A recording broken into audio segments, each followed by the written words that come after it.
जय माता दी। राधे राधे। आइए सुनते हैं दशा माता व्रत कथा 4। एक साहूकार था। उसके परिवार में 5 पुत्र, उनकी बहुएं तथा एक पुत्री थी। पुत्री का विवाह हो चुका था, परंतु उसका गौना नहीं हुआ था।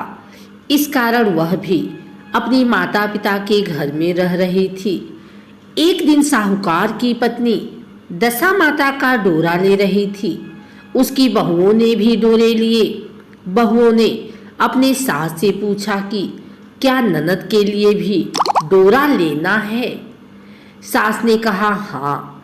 इस पर बहुओं ने कहा कि उनकी तो विदाई होने वाली है, यदि व्रत से पहले ही विदा हो गई तब क्या होगा। सास ने उत्तर दिया, मैं व्रत का सारा सामान साथ में रख दूंगी, वह अपने ससुराल में पूजा कर लेगी। ऐसा ही हुआ। उसके ससुराल से लेने उसका पति आ गया। माँ ने बेटी को विधि पूर्वक विदा किया और उसकी पालकी में पूजा का सब सामान रखवा दिया। लड़की जब अपने ससुराल पहुंची तो उसे घर के आंगन में गलीचा बिछाकर बैठाया गया। आस पड़ोस की महिलाएं नई बहू को देखने आने लगी। सब उसकी सुंदरता और गहने कपड़ों की तारीफ करने लगी। किसी की निगाह उसके गले में बंधे डोरे पर पड़ गई। वह बोली, बहू की माँ बड़ी टुटके वाली है। सबकी निगाहें उसकी बात सुनकर उसके गले में पड़े डोरे पर पड़ी। सभी स्त्रियां डोरे के बारे में अपनी अपनी राय प्रकट करने लगी।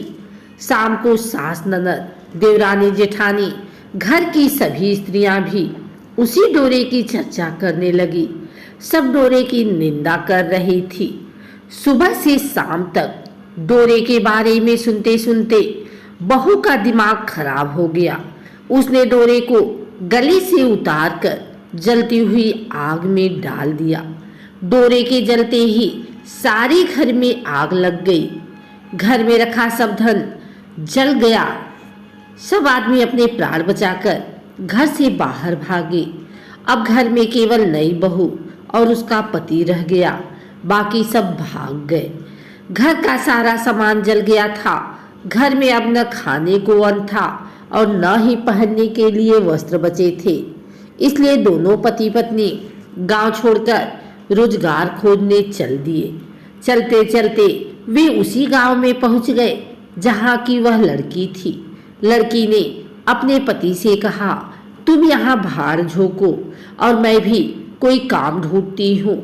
पत्नी का कहना मानकर वह बाढ़ झोंकने लगा और वह स्वयं एक कुएं पर जाकर बैठ गई।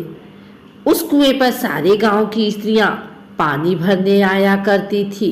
उस लड़की की भाभियां उस कुएं पर पानी भरने आई, परंतु उन्होंने अपनी ननद को नहीं पहचाना। वे उससे बोली, तुम तो किसी भले घर की लड़की मालूम होती हो, कुछ काम करना चाहती हो तो बोलो। लड़की बोली, काम तो करूंगी, परंतु कोई नीच काम नहीं करूंगी।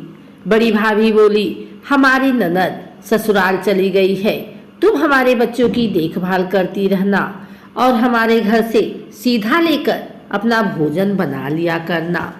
लड़की इस काम के लिए राजी हो गई। लड़की की भाभियां अपने घर आई और सास से बोली, कुएं पर एक अनाथ लड़की बैठी है, वह हमारे घर रहने और बच्चों की देखभाल करने को राजी है। आप कहो तो हम उसे रख ले। सास ने कहा, खुशी से रख लो, परंतु आपस में कलह मत करना। सब बहुएं राजी हो गई। वे वापस कुएं पर आई और उसे घर ले आई।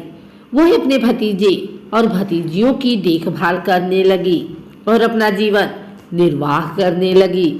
एक दिन दशा माता का डोरा लेने का अवसर आया। सास के कहने पर सब बहुओं ने डोरा लिया। बहुओं ने सास से पूछा कि क्या इस लड़की के लिए भी डोरा लेना है। सास ने कहा हाँ। बहुओं ने कहा, इसी प्रकार अपने ननद जी के लिए भी डोरा ले लिया था, परंतु पूजा से पहले ही उनकी विदाई हो गई। अब इस लड़की को डोरा दिलाना चाहती हो, यदि यह पूजा से पहले चली गई तो क्या होगा। सास बोली, तुम्हारी ननद ने अपने घर जाकर पूजा की होगी। यह लड़की पूजा होने तक इसी घर में रहेगी।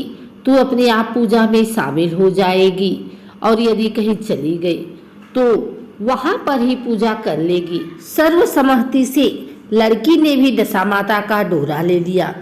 9 दिन तक वह दशा माता की कहानी तथा व्रत पूजन में शामिल होती रही। 10वें दिन लड़की की माता व बहुओं ने सरसी स्नान किया और घर में चौका लगाया तथा पूजन की तैयारी करने लगी।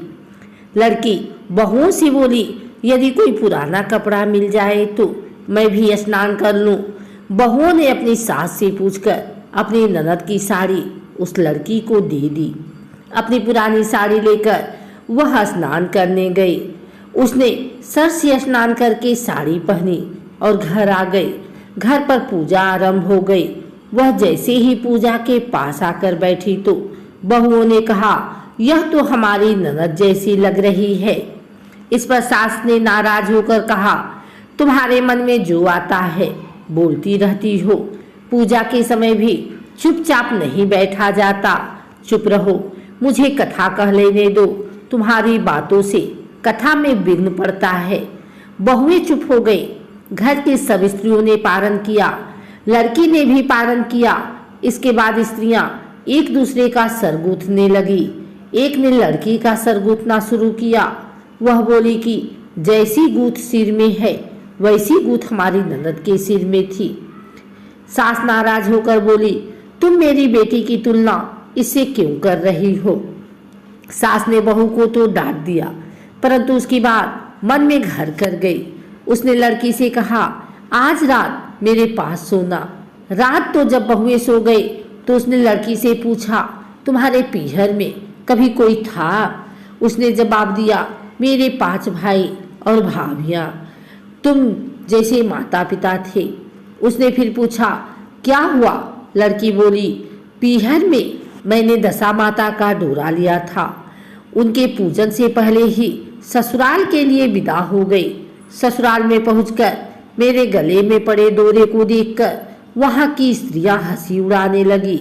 तब मैंने उस डोरे को आग में डाल दिया। उस डोरे के साथ सारा घर जलकर भस्म हो गया। सब लोग भाग गए। हम दोनों भागकर इस गांव में आ गए। उसकी मां ने पूछा कि तुम्हारा पति कहाँ है। लड़की ने कहा, वह भर भूजे के यहाँ भार झोंकते हैं। दशा माता के प्रकोप से हमारी ये हालत हो गई है। वह समझ गए कि यह लड़की कोई और नहीं, उनकी बेटी ही है। तब उसने अपने 5 बेटों को बुलाकर कहा कि यह तुम्हारी छोटी बहन है। सवेरा होते ही माता के कहने पर 5 भाई भर भूजे के यहाँ से अपने बहनोई को लेकर आए। उन्होंने उसको स्नान कराया और उत्तम वस्त्र पहनने को दिए। कपड़े पहनकर वह सुंदर शाहूकार दिखाई देने लगा। वह कुछ दिन ससुराल रहकर अपने घर चला गया। घर पहुंचकर उसने देखा कि सब लोग पहले की तरह सुखपूर्वक रह रहे हैं। इसके बाद वह अपने ससुराल आया और अपनी पत्नी को विदा कराकर घर ले गया। वह अपनी दशा पर विचार करती हुई जा रही थी। मार्ग में एक नदी पड़ी। उस नदी में स्नान करके अप्सराएं दशा माता का डोरा ले रही थी। उनके पास एक डोरा बच गया था। वह अप्सराएं बोली, यदि इस डोली में कोई उच्च वर्ग की स्त्री हो तो उसे ये डोरा दे दे। उन्होंने डोली के पास जाकर पता किया और वह डोरा उस लड़की को दे दिया। जब लड़की अपने ससुराल पहुंची तो सास थाल सजाए, ननद कलश लिए और देवरानी जेठानी अन्य मांगलिक वस्तुएं लिए उसका स्वागत करने के लिए खड़ी थी। नेक दस्तूर हो जाने के बाद लड़की को आसन पर बैठाया गया। आसन पर बैठने के बाद लड़की ने कहा, आप लोगों ने पहली बार दशा माता के डोरे के लिए अपशब्द कहे थे, जिसका फल ये हुआ कि घर के सब लोग बिछुड़ गए तथा घर का धन धान्य जलकर स्वाहा हो गया। बड़ी मुसीबतें उठाने के बाद अब अच्छे दिन आए हैं। आप में से कोई भी अब मेरे दशा माता डोरे की निंदा करने की भूल न करें। जब मेरा व्रत पूरा हो जाएगा तब सब श्रद्धा पूर्वक पूजा करें। सबने खुशी खुशी उसकी बात मान ली। 9 दिन तक व्रत चलता रहा। 10वें दिन विधि पूर्वक डोरे की पूजा की गई। 7 सुहागिनों को न्योता दिया गया। उनका श्रृंगार करके आंचल भरा गया। इस प्रकार दशा माता का पूजन समाप्त हुआ। जिस प्रकार दशा माता ने उस लड़की के दिन फेरे, वैसे ही वह सब पर दया करें।